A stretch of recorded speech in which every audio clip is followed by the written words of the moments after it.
Esforzo, traballo e dedicación son algunhas das señas que mellor identifican a Óscar Rial, quen o coñece sabio. Onte presentaba a súa candidatura polo Partido Socialista á alcaldía de Rianxo. Fixo nun multitudinario acto que tiña lugar no Auditorio Municipal, no que non faltou ninguén. Familiares, amigos, simpatizantes e militantes do partido, entre os que se atopaban tamén algún que outro histórico do socialismo en Rianxo, como é o caso dos exalcaldes Xosé Bravo e Pedro Piñeiro.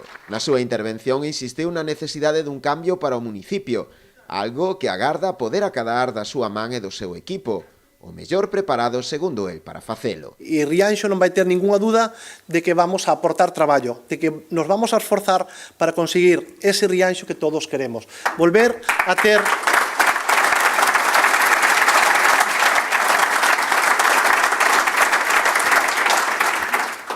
a ter esa sensación dese Rianxo do pasado, dese Rianxo que nos recordaba e tíamos na nosa mente de que Rianxo para iso existe. Pois ese orgullo de ser rianxeiro vámoslo a recuperar. Vamos a volver a ter os servizos que merecemos e para iso xa estamos traballando. No acto recoñeceuse tamén a figura da actual portavoz municipal, Mari Carme Figueira, a persoa que liderou a formación estes últimos anos, que agora dá un paso ao lado para a renovación do partido e a que todos agradeceron o esforzo e traballo. Estamos aquí hoxe para agradecerlle o traballo feito durante 8 anos duros. Que nadie poña en duda a relación miña con Mari Carmen.